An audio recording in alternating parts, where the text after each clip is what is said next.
अस्सलामुअलैकुम। Test number 6 की discussion हम स्टार्ट करते हैं। और ये टेस्ट नंबर 6 जो है ये कैपेसिटर्स से रिलेटेड है। Capacitors with dielectrics means के जब कैपेसिटर की प्लेट्स के दरमियान डाई इलेक्ट्रिक को इंसर्ट किया जाता है तो उस कैपेसिटर के बिहेवियर में किस किस्म की चेंजिंग्स आती हैं। तो ये सारे एमसीक्यूज अब उसी से रिलेटेड हैं। देखें, फर्स्ट एमसीक्यू है कि एक पैरेलल प्लेट कैपेसिटर है जिसको फुली चार्ज कर दिया गया है। फुली चार्ज किया और उसके बाद बैटरी को रिमूव कर दिया। कहता है कि अब इसके बाद क्या किया। बैटरी हो गई रिमूव। बैटरी रिमूव करने के बाद उसकी प्लेट्स के दरमियान एक डाई इलेक्ट्रिक स्लैब इंसर्ट कर दी गई। कहता है बताएं कि डाई इलेक्ट्रिक स्लैब को जब इंसर्ट किया गया तो नीचे जो चार क्वांटिटीज दी गई हैं इनमें से कौन सी क्वांटिटी कांस्टेंट रहेगी। ठीक हो गया। देखें, बहुत आसान सी चीज है। जब उसने बता दिया कि बैटरी रिमूव हो चुकी है तो जब बैटरी रिमूव हो गई तो मुझे बताएं कि क्या अब मजीद चार्ज कैपेसिटर की तरफ आ सकता है। नो। मजीद चार्ज के कैपेसिटर की तरफ आने का सोर्स डिस्कनेक्ट हो गया। तो इसका मतलब ये हुआ कि चार्ज कांस्टेंट रहेगा अब उस कैपेसिटर के ऊपर। भले हमने डाई इलेक्ट्रिक उसमें इंसर्ट करवा भी दिया, चार्ज जितना था उतने का उतना रहेगा। तो डाई इलेक्ट्रिक स्लैब उसके अंदर इंसर्ट करवाने से चार्ज की अमाउंट पे कोई फर्क नहीं पड़ेगा।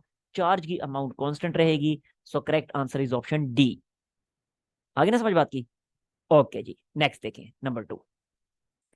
कहते हैं अगेन एक पैरेलल प्लेट कैपेसिटर है और अगेन इसको फुली चार्ज किया गया, लेकिन इस मर्तबा बैटरी रिमूव नहीं की गई बल्कि battery is kept connected. Battery connected रखी गई है। अब क्या हुआ। कहता है अगेन आपने क्या किया कि एक डाई इलेक्ट्रिक स्लैब उसकी प्लेट्स के दरमियान इंसर्ट करवाई। कहता है बताएं कि अब इन चारों में से कौन सी क्वांटिटी कांस्टेंट रहेगी। तो याद रखें, अब चार्ज कांस्टेंट नहीं रहेगा। क्यों? क्योंकि जब डाई इलेक्ट्रिक कैपेसिटर की प्लेट्स के दरमियान इंट्रोड्यूस करवाया जाता है तो कैपेसिटर की कैपेसिटेंस इंक्रीज कर जाती है। कैपेसिटेंस कैसे इंक्रीज करती है, चलें पहले इस चीज को समझ लें।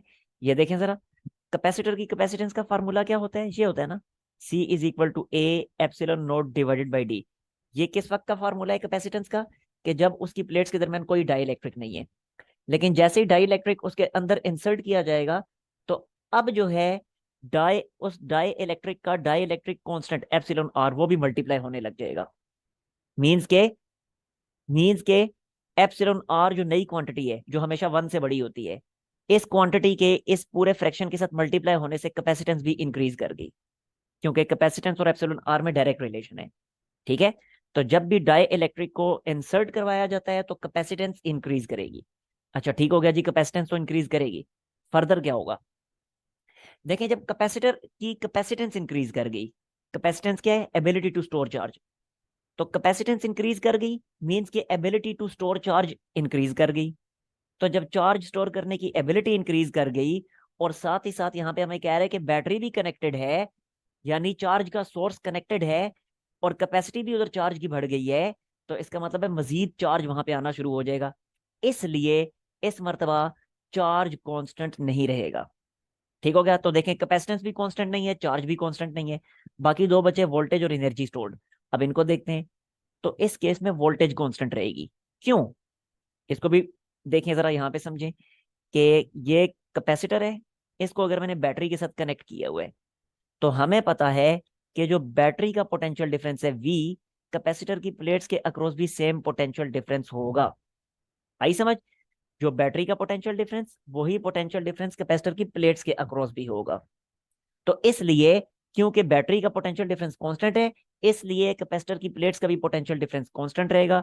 सो इस केस में जो क्वांटिटी कांस्टेंट है that is potential difference. So correct answer कौन सा बना। Correct answer is option B. हो गया ना क्लियर। ओके जी, नेक्स्ट देखें, थर्ड एमसीक्यू की तरफ आते हैं। कहते हैं एक पैरेलल प्लेट कैपेसिटर है, इज इमर्स्ड इन ऑयल। उसको ऑयल में इमर्स कर दिया गया, जबकि ऑयल का डाइलेक्ट्रिक कांस्टेंट बताया हुआ है कितना है, 6 है। कहता है फील्ड बिटवीन द प्लेट्स। तो फील्ड पे, प्लेट्स के दरमियान जो इलेक्ट्रिक फील्ड है उस पे क्या फर्क पड़ेगा। तो देखते हैं जरा, इसको सॉल्व करते हैं। तो देखें, देखिएगा जरा, इलेक्ट्रिक फील्ड और कैपेसिटर की कैपेसिटेंस को कनेक्ट करने वाला कोई भी डायरेक्ट फार्मूला हमने नहीं पढ़ा। अलबत्ता वोल्टेज और कैपेसिटेंस को रिलेट करने वाला फार्मूला हमने जरूर पढ़ा हुआ है। वो क्या है? वो है Q is equal to CV। समझ आ गई बात की? अब जरा गौर से देखिएगा, यहाँ पे वो कहता है कि डाई इलेक्ट्रिक इंसर्ट किया है हमने कैपेसिटर की प्लेट्स के दरमियान। तो जब डाई इलेक्ट्रिक इंसर्ट किया तो कैपेसिटेंस इंक्रीज हो जाएगी, लेकिन कितनी इंक्रीज हो जाएगी ये हमें नहीं पता। तो हम देख लेते हैं कितनी इंक्रीज हो जाएगी। देखिए फार्मूला आपने पढ़ा हुआ है ना, कि capacitance in the presence of medium divided by capacitance through vacuum is equal to epsilon r। अब यहाँ पे एप्सिलॉन आर की वैल्यू उसने कितनी बताई है? 6 बताई है। तो कैपेसिटेंस थ्रू मीडियम क्या हुई? कैपेसिटेंस थ्रू मीडियम हुई 6 time capacitance through vacuum. Vacuum 6 times capacitance through vacuum. तो इसका मतलब ये हुआ कि हमारी कैपेसिटेंस 6 टाइम्स इंक्रीज कर चुकी है। आगे समझ बात की? तो कैपेसिटेंस जब 6 टाइम इंक्रीज कर गई है तो जरा देखें इसी फार्मूले को अगर मैं मॉडिफाई करता हूं तो ये क्या बनेगा? V is equal to Q by C. तो कैपेसिटेंस अगर 6 टाइम्स इंक्रीज कर गई तो यहाँ पे C के साथ 6 आ जाएगा। अब जरा देखें, कैपेसिटेंस ने जब 6 टाइम इंक्रीज किया तो वोल्टेज 6 टाइम्स डिक्रीज कर गई, यानी वोल्टेज जो है वो कितनी होगी? वोल्टेज होगी 1/6। अब वोल्टेज 1/6 होगी तो इलेक्ट्रिक फील्ड कितनी हो जाएगी? वो भी 1/6 हो जाएगी। किस तरह पता चला हमें? क्योंकि पोटेंशियल ग्रेडियंट का फार्मूला हमें पता है, E is equal to V/D। तो इस फार्मूला के मुताबिक इलेक्ट्रिक फील्ड और पोटेंशियल डिफरेंस में डायरेक्ट रिलेशन है। समझ आई बात की? तो अगर पोटेंशियल डिफरेंस 1/6 हो जाएगा तो इलेक्ट्रिक फील्ड भी 1/6 हो जाएगी। समझ आ गई ना बात की? तो करेक्ट आंसर क्या बना फिर हमारा? करेक्ट आंसर बन गया, correct answer is option B, it becomes 1/6। ठीक, ओके जी। नेक्स्ट आ जाते हैं MCQ नंबर 4 की तरफ। कहता है एक पैरेलल प्लेट कैपेसिटर है, उसकी कैपेसिटेंस बताई हुई है 50 माइक्रोफैरेड। कब? इन एयर, एयर की मौजूदगी में। एयर की मौजूदगी में उसकी कैपेसिटेंस है 50 माइक्रोफैरेड। कहता है जब उसको ऑयल में इमर्स किया जाता है तो उसकी कैपेसिटेंस 110 माइक्रोफैरेड हो जाती है। कहता है जरा ये तो बताएं कि उस ऑयल के लिए डाई इलेक्ट्रिक कांस्टेंट की वैल्यू क्या होगी? तो बहुत आसान, अभी ऊपर वाले MCQ में हम ये फार्मूला देख चुके हैं। ये वाला फार्मूला ये आपके सामने ही लिखा हुआ है। ठीक है, तो ऑयल की मौजूदगी में उसकी कैपेसिटेंस कितनी बताई हुई है? 110 माइक्रोफैरेड। सॉरी, ये ऑयल की मौजूदगी में उसकी कैपेसिटेंस बताइए 110 माइक्रोफैरेड, डिवाइडेड बाय एयर की मौजूदगी में उसकी कैपेसिटेंस कितनी बताइए? 55 microfarad, and this is equal to epsilon r. इस फार्मूला के मुताबिक, इसी फार्मूला के मुताबिक वैक्यूम की मौजूदगी में यानी एयर की मौजूदगी में 55 माइक्रोफैरेड और मीडियम की मौजूदगी में 110 माइक्रोफैरेड।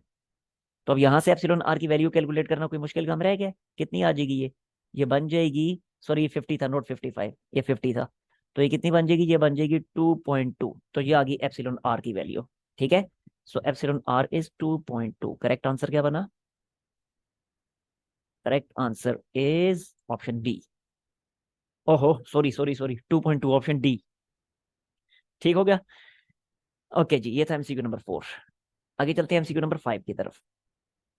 एक बैटरी है जो कि है 120 वोल्ट की, उसको कनेक्ट किया गया है दो सिमिलर कैपेसिटर की सीरीज कॉम्बिनेशन के अक्रॉस। ठीक हो गया?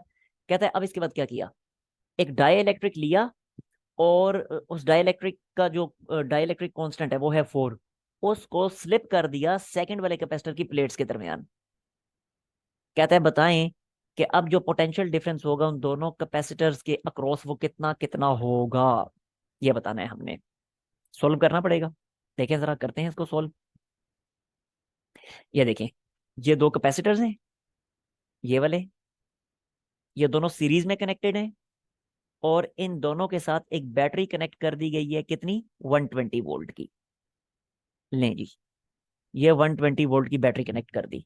ये दोनों कैपेसिटर्स कहते हैं सिमिलर कैपेसिटर्स हैं, यानी दोनों की सेम कैपेसिटेंस है। और कितनी कैपेसिटेंस है उसने नहीं बताई हुई, हमने खुद ही फिर इन दोनों को नाम दे दिया सी। जरा दोनों की सेम कैपेसिटेंस है, एक को सी का नाम दिया तो दूसरे को भी सी का नाम देना पड़ेगा। कहता है अब क्या किया? अब ये किया कि सेकंड वाले कैपेसिटर में एक डाई इलेक्ट्रिक स्लैब इंट्रोड्यूस करवा दी गई। देखिए मैं इस फिगर को रीड्रॉ कर रहा हूं। ये पहले वाला कैपेसिटर, उसके बाद ये सेकंड वाला कैपेसिटर, और अब क्या किया? सेकंड वाला जो कैपेसिटर है उसकी प्लेट्स के दरमियान एक डाई इलेक्ट्रिक स्लैब को इंट्रोड्यूस करवा दिया गया। लाइक ये चीज देखें जरा, ये एक डाई इलेक्ट्रिक स्लैब आ गई इनके दरमियान में। ठीक है, इस डाई इलेक्ट्रिक स्लैब के लिए एप्सिलॉन आर की वैल्यू उसने बताई हुई है, कितनी बताई हुई है? एप्सिलॉन आर की वैल्यू कहता है 4 है।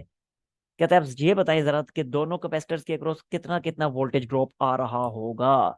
पहले कितना कितना आ रहा था? जरा दोनों की कैपेसिटेंस सेम थी, तो दोनों के अक्रॉस 60 का वोल्टेज ड्रॉप आ रहा था। अभी कितना आएगा, अब वो हमने फाइंड करना है। ठीक हो गया? अब जरा इस चीज को देखिएगा। अगर मैंने दोनों के अक्रॉस वोल्टेज ड्रॉप फाइंड करना है तो फार्मूला में कौन सा यूज करूंगा? सिंपल फार्मूला जो कैपेसिटर का है, V is equal to Q by C. पहले कैपेसिटर के अक्रॉस अगर मैंने वोल्टेज ड्रॉप फाइंड करना है V1, तो क्या होगा? Q डिवाइडेड बाई C1, और दूसरे के अक्रॉस क्या होगा? Q divided by C2। Q के साथ कोई 1 2 लिखने की जरूरत नहीं है। क्यों? क्योंकि सीरीज में चार्ज सेम होता है। आगे समझ बात की, तो इसलिए Q जो है वो Q ही रहेगा। अब जरा देखिएगा, अब मैंने क्या करना है? अगर मुझे अगर मुझे पूरे का पूरा चार्ज मिल जाए कि दोनों कैपेसिटर्स में कितना कितना चार्ज है, वो चार्ज की वैल्यू यहाँ पे पुट कर सकता हूँ। दोनों कैपेसिटर्स की नई नई कैपेसिटेंस कितनी कितनी है वो यहाँ पे पुट करूंगा, तो मुझे बड़ी आसानी से पोटेंशियल ड्रॉप दोनों का मिल जाएगा। अब चार्ज भी मुझे अलग से फाइंड करना पड़ेगा और इनकी नई कैपेसिटेंसेस भी अलग से फाइंड करनी पड़ेंगी। पुरानी कैपेसिटेंस सी थी, इस वाले की नई कैपेसिटेंस कितनी होगी? वो भी सी की सी ही होगी।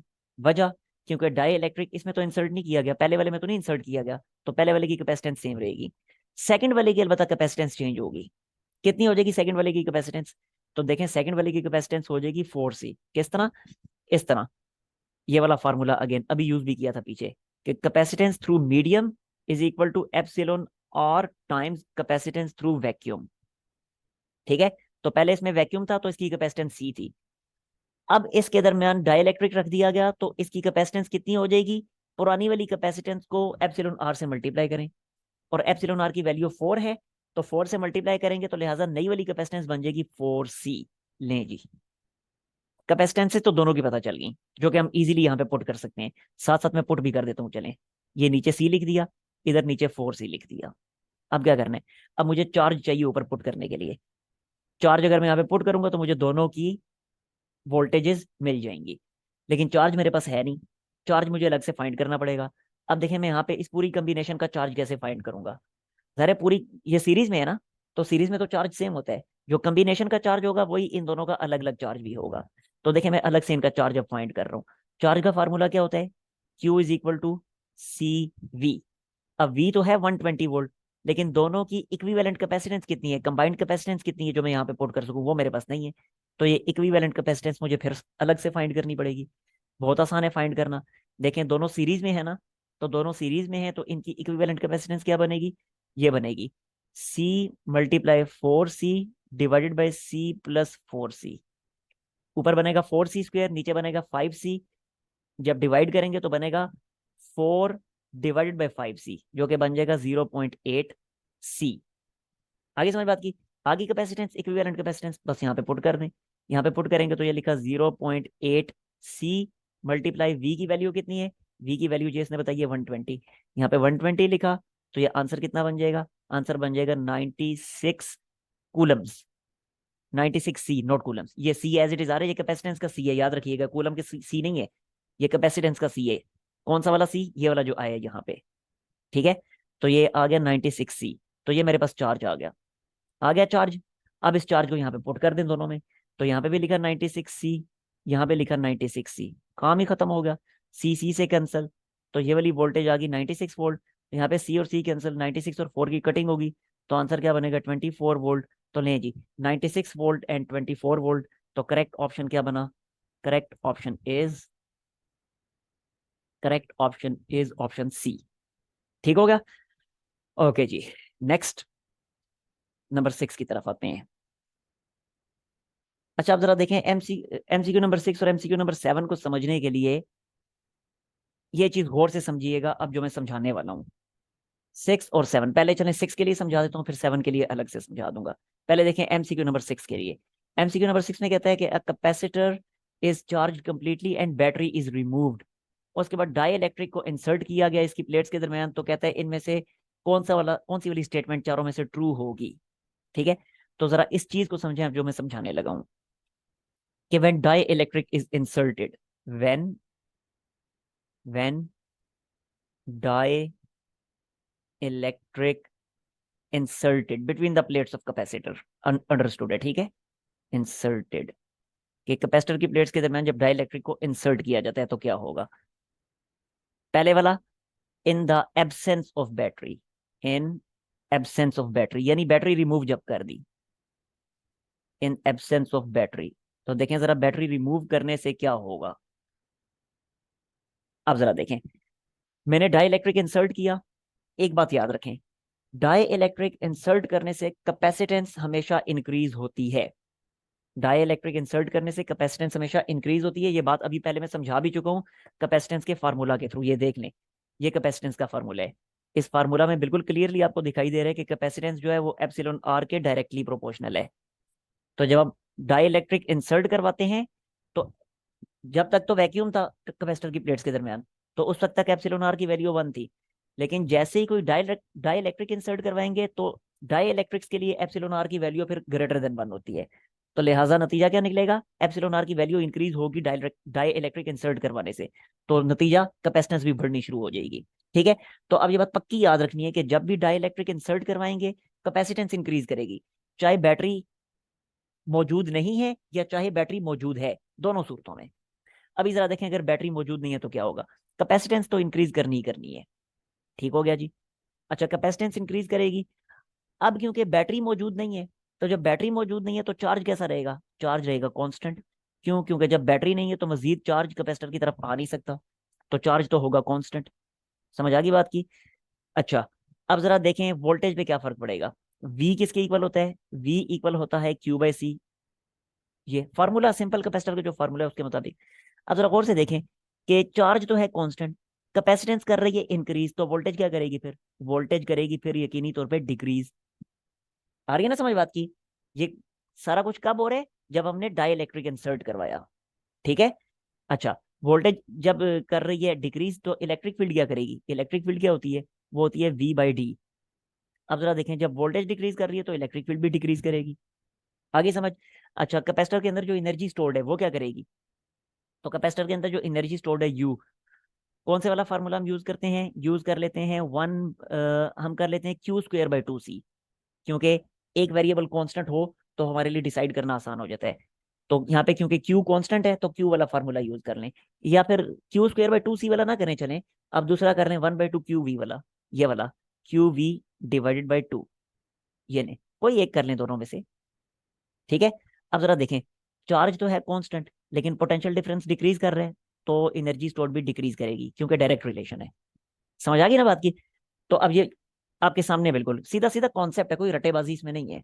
कि जब डाइलेक्ट्रिक इंसर्ट करवाया करवाया जाएगा और बैटरी मौजूद नहीं है तो फिर कैपेसिटेंस इंक्रीज करेगी, चार्ज कांस्टेंट रहेगा, पोटेंशियल डिफरेंस डिक्रीज करेगा, इलेक्ट्रिक फील्ड डिक्रीज करेगी, एनर्जी स्टोर्ड डिक्रीज करेगी। समझ आ गई बात की। अब जरा देखें, उसने जब पूछा हुआ कहता है चारों में से कौन से वाला ऑप्शन ठीक है, तो अब तो हमारे लिए जज करना बहुत आसान हो चुका है।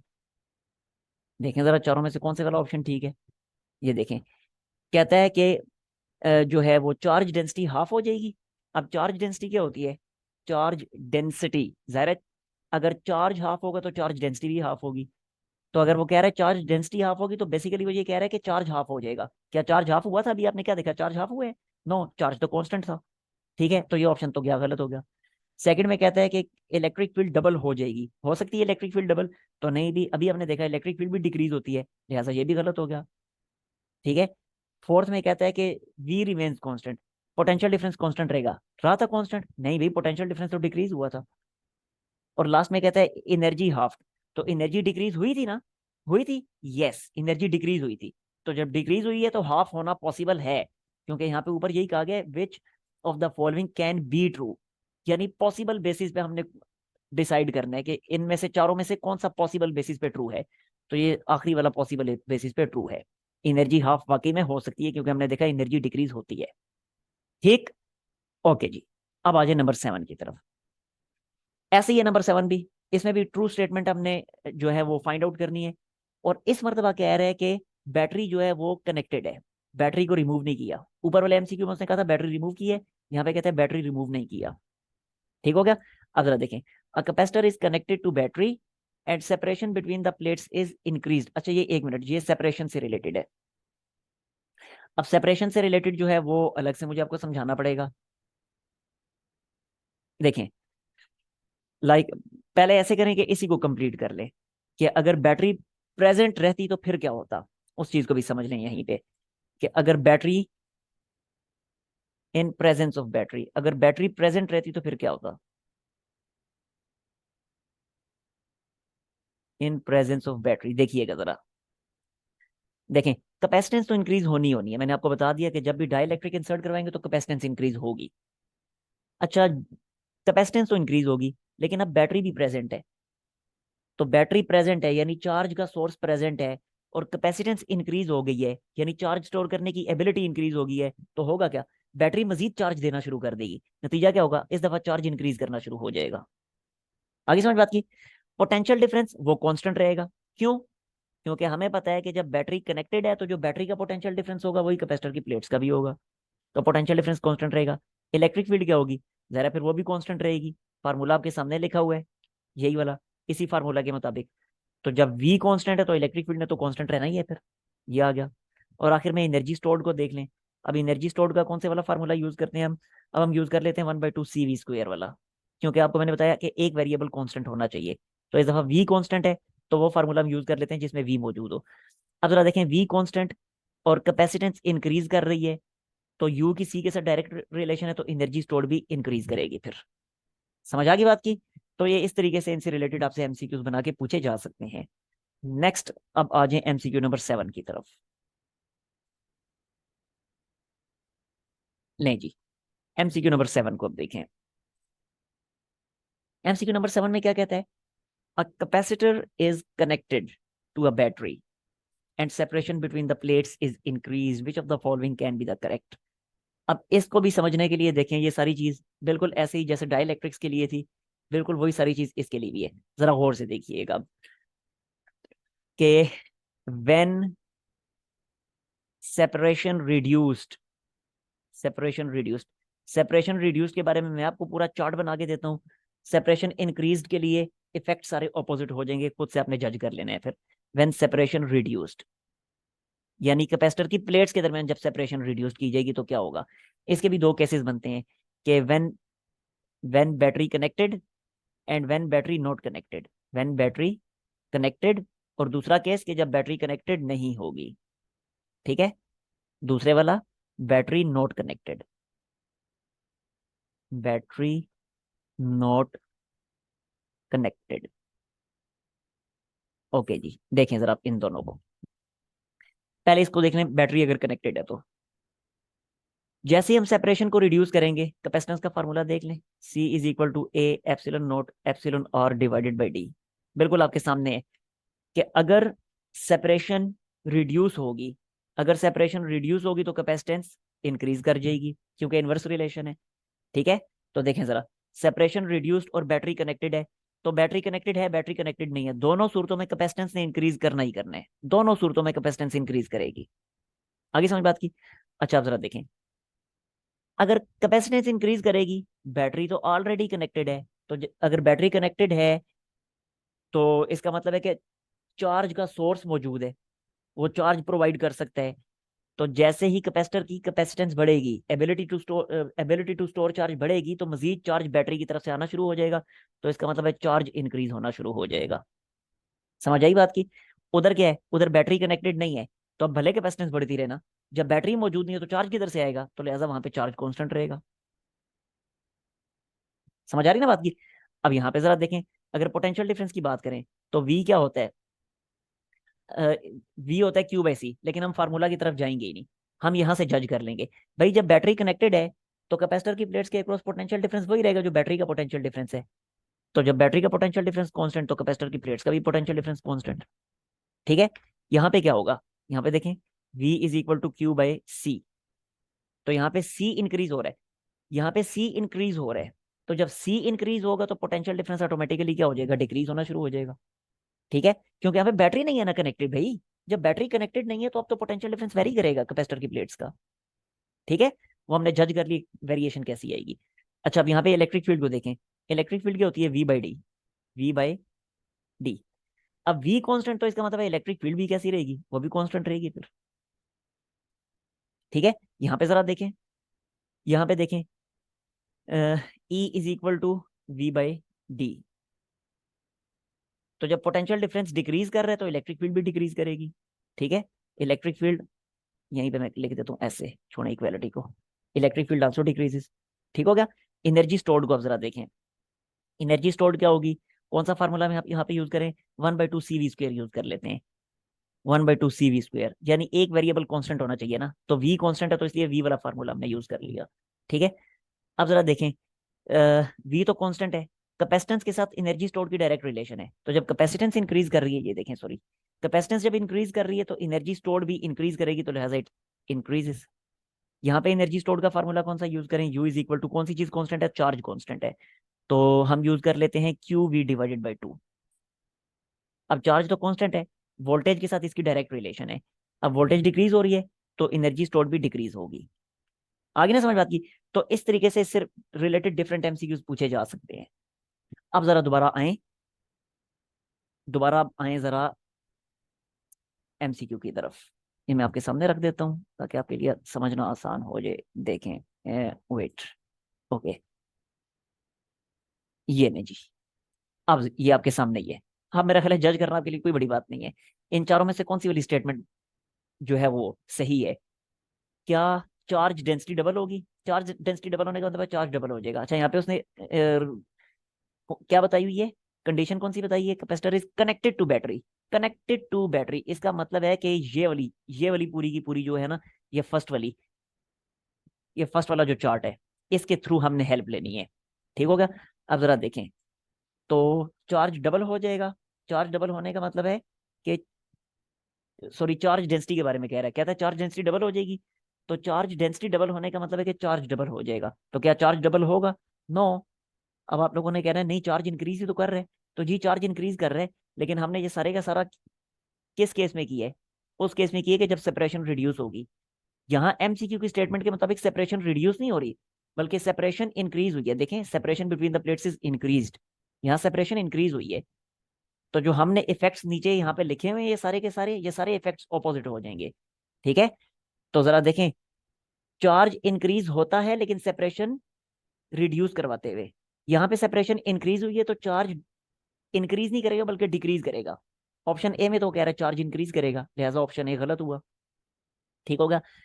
ऑप्शन बी इलेक्ट्रिक फील्ड से रिलेटेड है, तो यहाँ पे उसने क्या कहा था, इलेक्ट्रिक फील्ड कांस्टेंट रहेगी, तो ये तो कह रहा है इलेक्ट्रिक फील्ड डबल होगी, इसका मतलब है ये भी गलत हो गया। तीसरा वाला देखें, तीसरा वाला पोटेंशियल डिफरेंस से रिलेटेड है, तो यहाँ पे हमने कहा था पोटेंशियल डिफरेंस कांस्टेंट रहेगा, तो यस पोटेंशियल डिफरेंस कांस्टेंट रहेगा, option C is the correct one. ठीक है, वैसे चौथा भी चेक कर लें, कहता है एनर्जी जो है डबल हो जाएगी, तो एनर्जी, यहाँ पे एनर्जी इंक्रीज हो रही है सेपरेशन रिड्यूस के लिए, तो सेपरेशन इंक्रीज के लिए एनर्जी फिर डिक्रीज होनी चाहिए, वो तो यहाँ पे इंक्रीज करवा रहे हैं, लिहाजा ऑप्शन डी भी गलत है। समझ आ गई ना बात की। ओके जी, अब जरा आए MCQ नंबर 8 की तरफ। देखें जी, MCQ नंबर 8, वेट, ओके जी, MCQ नंबर 8 देखें, कहता है charge on the capacitor becomes double when dielectric is inserted between its plates. एक मिनट ठहर जाए, ओके, देखें, कहता है charge on the capacitor becomes double, capacitor का चार्ज डबल हो जाता है कि जब डाई इलेक्ट्रिक को इंसर्ट करवाया जाता है। कहता है डाई इलेक्ट्रिक कांस्टेंट की वैल्यू तो बताएं, तो बहुत आसान है, ये कोई मुश्किल थोड़ी है। डाई इलेक्ट्रिक कांस्टेंट की वैल्यू हम कैपेसिटेंसेस के जरिए फाइंड कर सकते हैं, चार्ज के जरिए फाइंड नहीं कर सकते, क्योंकि जो डाई इलेक्ट्रिक कांस्टेंट का जो फार्मूला है एप्सिलॉन आर, वो क्या है, वो है capacitance through medium divided by capacitance through vacuum. यहाँ तो ये चार्जेस के बारे में इसने बताया कि चार्ज डबल हो जाएगा, बट नो प्रॉब्लम, हमें पता है कि चार्ज उसी वक्त डबल होगा जब कैपेसिटेंस डबल होगी, क्योंकि चार्ज की कैपेसिटेंस के साथ डायरेक्ट रिलेशन है। ये देखें, चार्ज की कैपेसिटेंस के साथ डायरेक्ट रिलेशन है, Q इज इक्वल टू सी भी ना, तो चार्ज की कैपेसिटेंस के साथ डायरेक्ट रिलेशन हुई। ठीक है, तो अब अगर कैपेसिटेंस डबल हो रही है तो चार्ज भी तो डबल होगा।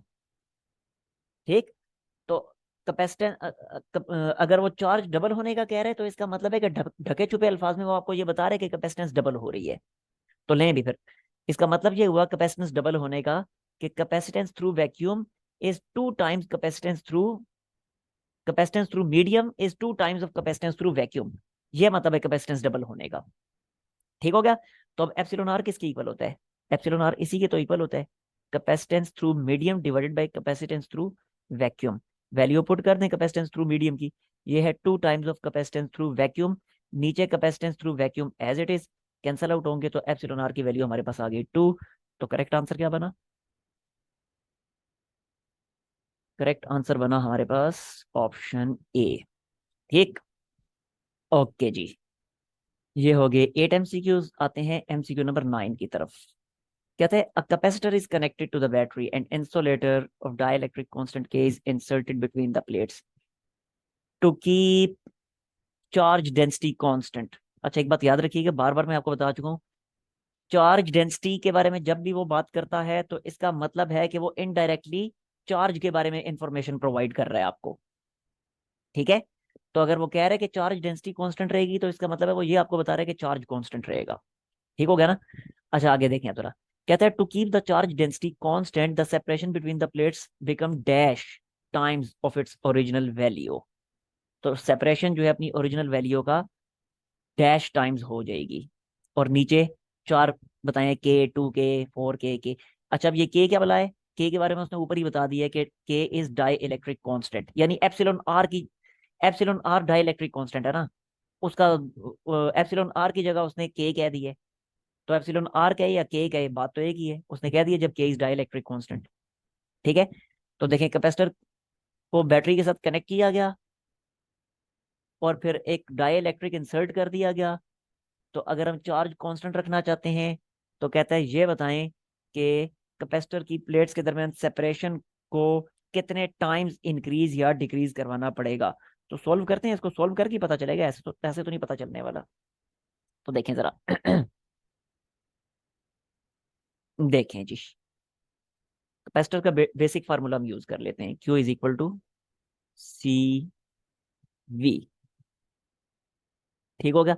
अब सेपरेशन की बात कर रहे हैं तो सेपरेशन तो कैपेसिटेंस में से ही निकलेगी ना, तो इसलिए ये वाला फार्मूला मैंने यूज किया है। इसके अलावा एक और फार्मूला है जिसमें कैपेसिटेंस आती है, वो कौन सा है? वो ये वाला है, एनर्जी स्टोर्ड का 1/2 CV स्क्वायर। एक ये वाला है और एक और है एनर्जी स्टोर्ड गई है Q² / 2C। लेकिन वो दोनों फार्मूलाज हम यूज नहीं कर सकते। क्यों? क्योंकि उनमें एनर्जी स्टोर्ड का भी जिक्र है, लेकिन यहाँ इस एमसीक्यू की स्टेटमेंट में तो एनर्जी स्टोर्ड के बारे में उसने कोई सिरे से बात ही नहीं की, इसलिए ये दोनों फार्मूलाज हम यूज नहीं कर सकते। हम फार्मूला यूज करेंगे तो यही वाला यूज करेंगे, फिर ज़ाहिर है तीसरा फार्मूला यही रह जाता है जिसमें कैपेसिटेंस मौजूद है, तो फिर इसलिए ये वाला यूज कर रहे हैं। ठीक है, और फिर एक और बात कि आखिर कैपेसिटेंस बेस्ड फार्मूला हमने क्यों यूज किया?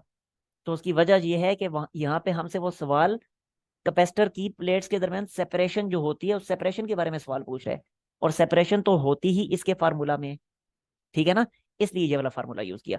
अच्छा खैर, अब जरा देखें, Q = C की जगह क्या आ जाएगा? A epsilon not epsilon r divided by d into V. अब जरा देखें, डी को दूसरी साइड पे शिफ्ट कर दें क्योंकि सेपरेशन के बारे में ही सवाल पूछ रहा है वो हमसे। तो ये बनेगा A epsilon not V epsilon r divided by Q. ये देखें जरा, तो एप्सिलॉन आर कहें या के कहें एक ही बात है। ठीक है, मैं अगले स्टेप में के ही लिख देता हूँ, D = A epsilon not V/Q और डाई इलेक्ट्रिक कॉन्स्टेंट के। अब जरा देखें उसका सवाल, सवाल उसका था क्या? सवाल उसका सेपरेशन के बारे में ही था कि कैपेसिटर को कनेक्ट किया गया बैटरी के साथ और फिर डाई इलेक्ट्रिक कॉन्स्टेंट इंसर्ट किया गया है।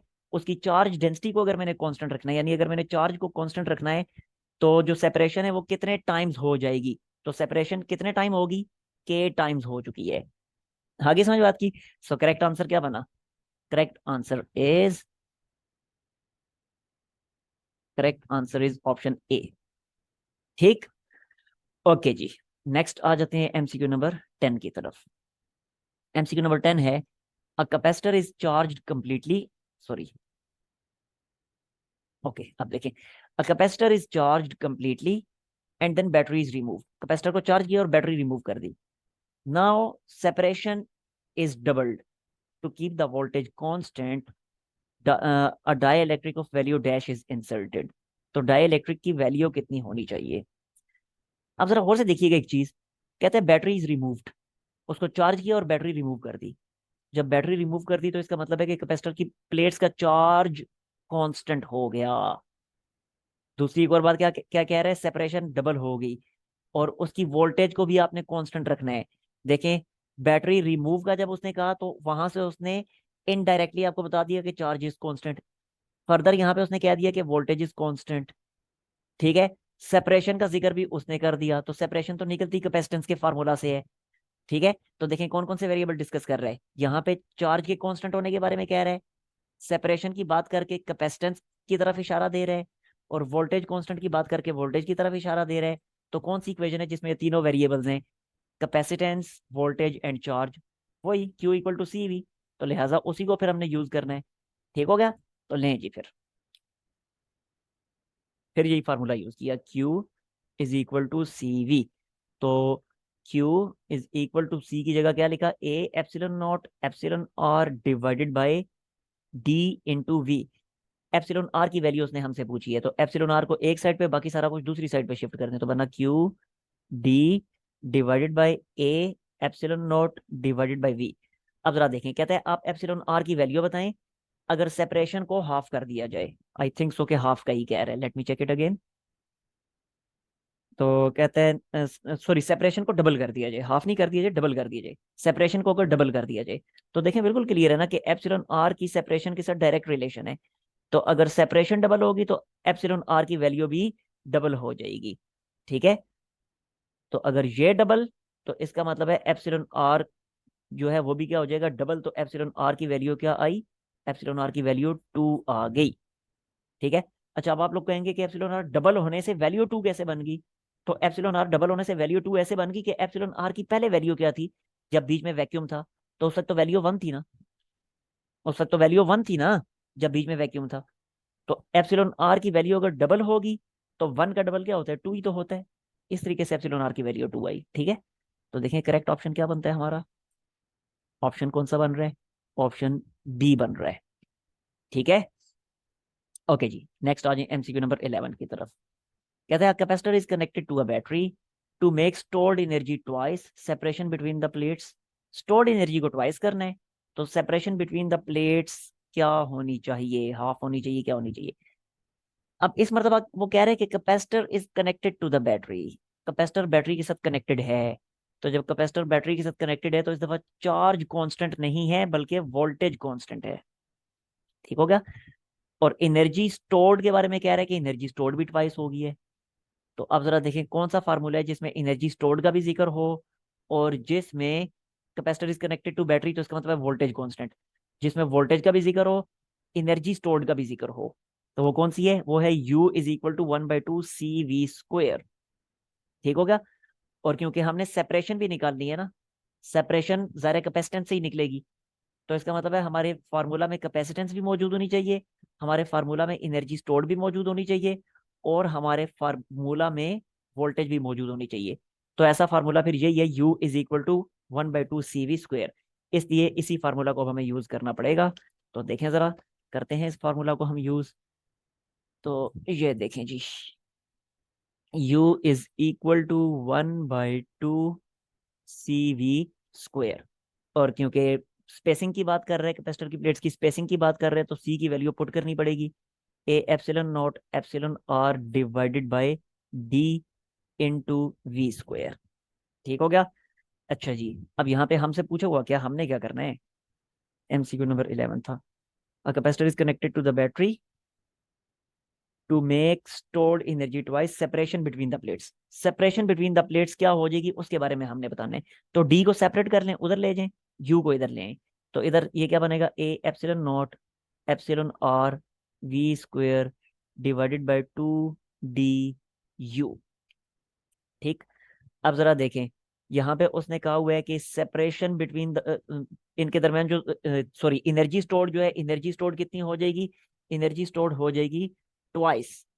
To make stored energy twice, energy stored को ट्वाइस करना है, तो डी की एनर्जी स्टोर्ड के साथ इनवर्स रिलेशन है। तो अगर एनर्जी स्टोर्ड ट्वाइस होगी तो ये कितना हो जाएगा, ये डिक्रीज होके कितना हो जाएगा, D/2 हो जाएगा। फिर ये डिक्रीज होके D/2 हो जाएगा, तो इसका मतलब है सेपरेशन जो है वो हाफ हो जाएगी। तो करेक्ट आंसर कौन सा बना, correct answer is option A. आगे समझ बात की, ओके जी। एमसीक्यू नंबर 12 देखें अब। A capacitor is charged completely and then battery is removed. अच्छा, बैटरी जब रिमूव कर दी तो इसका मतलब है मजीद चार्ज आने का रास्ता तो हो गया बंद, क्योंकि बैटरी वो सोर्स है जो चार्ज प्रोवाइड कर रही थी ना। तो जब आपने सोर्स ही उतार दी तो इसका मतलब है कि मजीद चार्ज नहीं आ सकता, इसलिए चार्ज तो कैपेसिटर का हो गया कांस्टेंट। पहली इंफॉर्मेशन तो आपको ये मिल गई कि charge is constant. Second information देखें, to make the energy stored twice. लें जी, दूसरी इंफॉर्मेशन भी मिल गई कि एनर्जी स्टोर्ड को आपने ट्वाइस करना है। दो चीजें आपको पता चल गई कि आपने ऐसा फार्मूला यूज करना है कि जिसमें चार्ज भी मौजूद हो, जिसमें स्टोर्ड एनर्जी भी मौजूद हो, और तीसरी कौन सी चीज हो, कहते हैं separation between the plates will be. तो सेपरेशन कहाँ से आती है, कैपेसिटेंस के फार्मूला से। तो इसका मतलब है कैपेसिटेंस भी हो, चार्ज भी हो, स्टोर्ड एनर्जी भी हो, कैपेसिटेंस भी हो। तो ऐसा कौन सा फार्मूला है, ऐसा फार्मूला है u is equal to q q square divided by two c. U is equal to Q square divided by two c, तो वही वाला फार्मूला हम यूज करेंगे।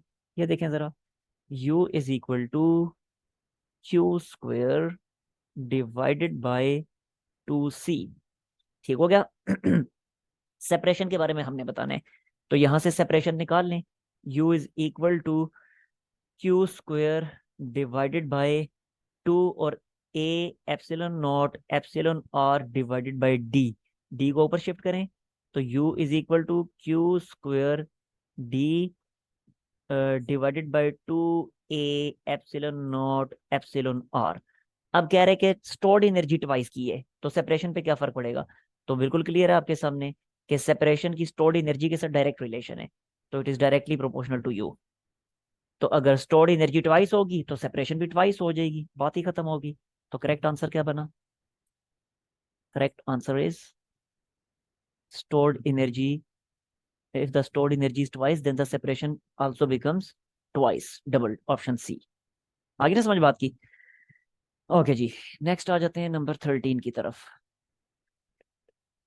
देखें, कहता है potential difference becomes one 1/3 times when dielectric is inserted, when dielectric is inserted between the plates of capacitor। कहता है कैपेसिटर की प्लेट्स के दरमियान जब डाइलेक्ट्रिक को इंसर्ट किया गया तो पोटेंशियल डिफरेंस 1/3 हो गया। तो आप जरा डाइलेक्ट्रिक कांस्टेंट तो निकाल के दिखाएं। देखें, एक चीज तो हमें पता चल गई, हमने फार्मूला ऐसा यूज करना है कि जिसमें पोटेंशियल डिफरेंस मौजूद हो और डाई इलेक्ट्रिक कॉन्स्टेंट मौजूद हो। अब डाई इलेक्ट्रिक कॉन्स्टेंट कहाँ से निकलते हैं, कैपेसिटेंस के फार्मूला से। तो इसका मतलब है कि वो फार्मूला यूज करना है कि जिसमें कैपेसिटेंस मौजूद हो और जिसमें पोटेंशियल डिफरेंस मौजूद हो। तीसरा वेरिएबल उसमें कौन सा हो, कौन सा हो तीसरा वेरिएबल, अब ये चीज डिसाइड करनी है हमने फिर। देखें, पोटेंशियल डिफरेंस के बारे में कह रहा है कि पोटेंशियल डिफरेंस 1/3 हो रहा है, तो पोटेंशियल डिफरेंस अगर डिक्रीज हो रहा है तो पोटेंशियल डिफरेंस डिक्रीज उसी वक्त होता है जब चार्ज कांस्टेंट हो। यस, जब चार्ज कांस्टेंट हो। ये अभी मैंने आपको एक चार्ट, पूरा चार्ट बना के दिखाया था। ये देखें जरा, ये देखें, ये मैं आपके सामने रखता हूँ, ये देखें, ये पूरा चार्ट अभी मैंने आपको बना के दिखाया था ना ऊपर, मेरा ख्याल है एमसीक्यू नंबर 5-6 में बना के दिखाया था। यहाँ पे यही तो बताया था कि जब डाइलेक्ट्रिक इंसर्ट किया जाए और वोल्टेज कम होनी शुरू हो जाए तो ऐसी सिचुएशन में चार्ज तो कांस्टेंट होता है, ठीक है। लेकिन अगर चार्ज कांस्टेंट ना हो तो फिर पोटेंशियल डिफरेंस कांस्टेंट होता है। तो यहाँ पे इस एमसीक्यू में, स्पेसिफिकली इस एमसीक्यू में वो कह रहे हैं कि पोटेंशियल डिफरेंस 1/3 हो गया, यानी पोटेंशियल डिफरेंस कांस्टेंट नहीं है। तो जब पोटेंशियल डिफरेंस कांस्टेंट नहीं है तो इसका मतलब है फिर चार्ज भी कांस्टेंट नहीं होगा। इसका मतलब है ये वाली चीज तो हम फिर यूज नहीं कर रहे, फिर ये वाली चीज यूज कर रहे हैं, ठीक है। तो जब वो कह रहे हैं कि पोटेंशियल डिफरेंस 1/3 हो रहा है यानी पोटेंशियल डिफरेंस डिक्रीज हो रहा है, तो फिर अंडरस्टूड है कि चार्ज कांस्टेंट है। और चार्ज कांस्टेंट उसी वक्त होता है कि जब बैटरी मौजूद ना हो, ठीक हो गया ना। तो इस स्पेसिफिक इस एमसीक्यू में फिर बैटरी मौजूद नहीं है। खैर, बैटरी से हमारा कोई लेना देना नहीं, उसको छोड़ दें। यहाँ पे उसने कह दिया कि पोटेंशियल डिफरेंस डिक्रीज हो रहा है तो इसका मतलब है चार्ज कांस्टेंट है। ये चीज आपने समझनी थी। लें जी, आपको ये भी पता चल गया कि चार्ज कांस्टेंट है। अब जरा दोबारा एमसीक्यू की तरफ आए। देखें, तो पोटेंशियल डिफरेंस के बारे में इंफॉर्मेशन है कि पोटेंशियल डिफरेंस 1/3 हो गया। चार्ज के बारे में इंफॉर्मेशन है कि चार्ज कांस्टेंट है। और तीसरी चीज किसके बारे में इंफॉर्मेशन है, यहाँ पे उसने कहा वैल्यू ऑफ डाइलेक्ट्रिक कांस्टेंट, यानी हमारा डाइलेक्ट्रिक कांस्टेंट आता है कैपेसिटेंस से, तो कैपेसिटेंस भी हमारे फार्मूला में मौजूद होनी चाहिए। तो अब क्लियर होगा कि फार्मूला वो यूज करना है कि जिसमें कैपेसिटेंस मौजूद हो, जिसमें पोटेंशियल डिफरेंस मौजूद हो और जिसमें चार्ज मौजूद हो। तो ऐसा कौन सा फार्मूला है कि जिसमें चार्ज भी है, पोटेंशियल डिफरेंस भी है और कैपेसिटेंस भी है? तो बहुत आसान, Q equal to C V. और कौन सा है? Q equal to C V वाला फार्मूला हम यूज कर लेंगे। लें जी, ये फार्मूला मैं यूज कर रहा हूँ, Q is equal to C V. ये कर लिया मैंने फार्मूला यूज। और मुझसे उसने डाइलेक्ट्रिक कांस्टेंट के बारे में इंफॉर्मेशन मांगी है, तो यहाँ से मैं डाइलेक्ट्रिक कांस्टेंट निकाल लेता हूँ। तो Q इज इक्वल टू, ये मैंने लिख दिया, A epsilon not epsilon r divided by d, और V ऐसे ही मैंने लिख दिया। एप्सिलॉन आर को सेपरेट कर लें क्योंकि उसकी वैल्यू हमें फाइंड करने का वो कह रहा है। तो ये लिखा Q D divided by A epsilon not divided by V। ठीक है। अब चार्ज तो है कांस्टेंट, हमने खुद से ही जज कर लिया। सेपरेशन भी कांस्टेंट, एरिया भी कांस्टेंट, एप्सिलॉन भी कांस्टेंट, तो इसका मतलब है एप्सिलॉन आर जो है वो V के इनवर्सली प्रोपोर्शनल है। Epsilon r is inversely proportional to V। अब यहाँ पे एमसीक्यू की स्टेटमेंट में उसने हमें कहा हुआ है कि पोटेंशियल डिफरेंस 1/3 हो गया, तो इनवर्स रिलेशन है ना। अगर ये 1/3 हो गया तो एप्सिलॉन आर फिर क्या हो जाएगा, उसकी वैल्यू क्या आ जाएगी, 3 आ जाएगी। ठीक है, देखें ना, क्लियर है ना। ये देखें, ये 1/3 हो गया तो इसका मतलब V/3 हो गया। ये 1/3 का मतलब V/3 हो गया। तो 3 जंप करके ऊपर आएगा तो एप्सिलॉन आर फिर क्या आ जाएगा, ये आ जाएगा, 3 ऊपर आ गया। ये समझ आ गई? तो एप्सिलॉन आर की वैल्यू क्या आ जाएगी, 3 आ जाएगी, क्योंकि 3 टाइम्स इंक्रीज कर गए। पहले एप्सिलॉन आर वैक्यूम के लिए कितना था, 1 था। वैक्यूम के लिए एप्सिलॉन आर 1 था। अब जब एप्सिलॉन आर 3 टाइम्स इंक्रीज कर गया तो इसका मतलब इसकी वैल्यू होगी 3। So correct answer is option, कौन सा बना? Correct answer is option B. ठीक है जी। ओके, आगे चलते हैं एमसीक्यू नंबर 14 की तरफ। कहता कैपेसिटर है 2 माइक्रोफैरेड का। देखिएगा जरा, एक कैपेसिटर है 2 माइक्रोफैरेड का, उसको 5 वोल्ट की बैटरी के साथ कनेक्ट कर दिया गया। मजीद कहता है, calculate the charge stored when the insulator of dielectric constant of 2.5 is inserted between the plates। कि जब एक इंसोलेटर जिसके डाइलेक्ट्रिक कांस्टेंट की वैल्यू 2.5 है, उसको जब कैपेसिटर की प्लेट्स के दरमियान इंसर्ट किया गया तो बताएं चार्ज कितना होगा उस पे। अब ये नहीं आप लोगों ने कह देना कि चार्ज उसने खुद जो बताया हुआ 2 माइक्रोफेरेड है। और भाई वो 2 माइक्रोफेरेड का चार्ज उस वक्त बताया हुआ है कि जब डाइलेक्ट्रिक उसकी प्लेट्स के दरमियान नहीं था। जब डाइलेक्ट्रिक डाल दिया और बैटरी भी कनेक्टेड है तो मजीद चार्ज उस पर आना शुरू हो जाएगा। अब नया चार्ज कितना होगा वो हमें उसने फाइंड करने का कहा हुआ है। समझ आ गई बात की? अब जरा देखें वो चार्ज हम फाइंड करेंगे कैसे। देखें जरा, करें हम क्या, यहां से इसको पढ़ें। कहता है calculate the charge stored when insulator of dielectric constant 2.5 is inserted. जब 2.5 वैल्यू का डाई इलेक्ट्रिक कांस्टेंट उसमें इंसर्ट कर दिया गया तो वो कितना चार्ज स्टोर कर लेगा। कितना चार्ज स्टोर कर लेगा, कैलकुलेट करते हैं इसको।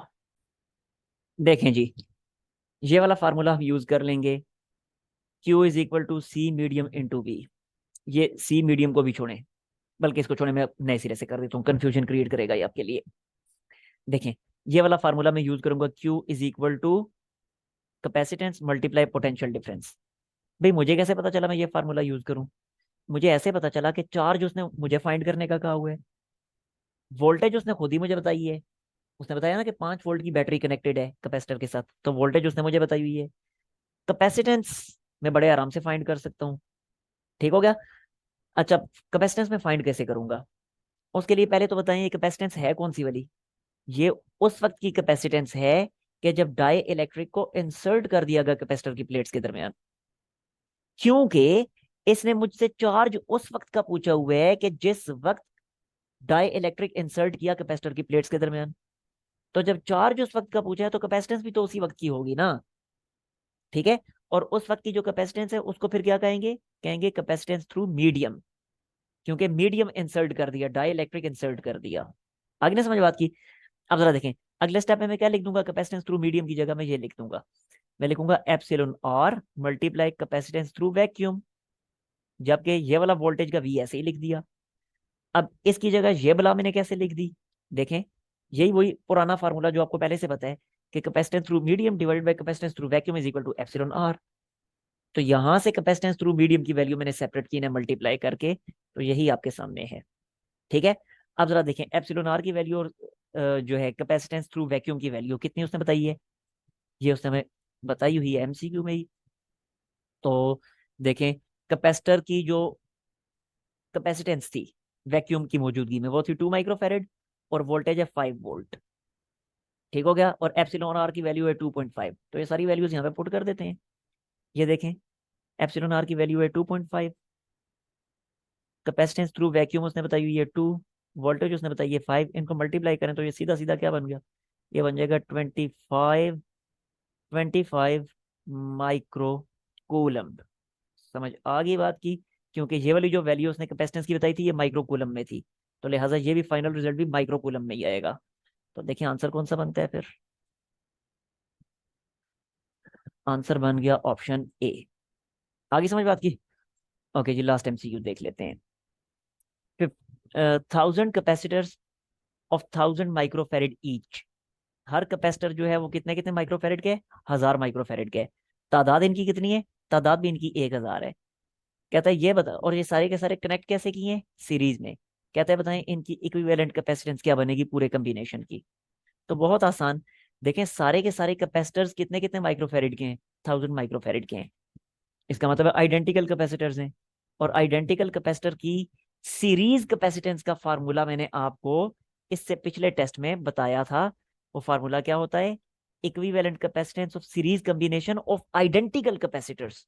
वो था इंडिविजुअल कैपेसिटेंस को टोटल नंबर ऑफ कैपेसिटर से मल्टीप्लाई कर दें। आई समझ? अब जरा देखें, हर एक की इंडिविजुअल कैपेसिटेंस है 1000 माइक्रोफेरेड। ठीक हो गया। और टोटल इनकी तादाद कितनी है? टोटल तादाद भी 1000 है। इनको जरा करें जब डिवाइड, आंसर क्या आएगा? आंसर आ जाएगा 1 माइक्रोफेरेड। लें जी, बात ही खत्म होगी। ठीक हो गया। तो आंसर क्या हमारा बना? आंसर बन गया ऑप्शन, ऑप्शन है ही नहीं कोई भी ऑप्शन, तो इसका मतलब है none of this. Last option, option D. ठीक है जी। तो ये था आपका टेस्ट नंबर 6। नेक्स्ट टाइम इंशाल्लाह टेस्ट नंबर 7 को डिस्कस करेंगे। तब तक के लिए अल्लाह हाफिज।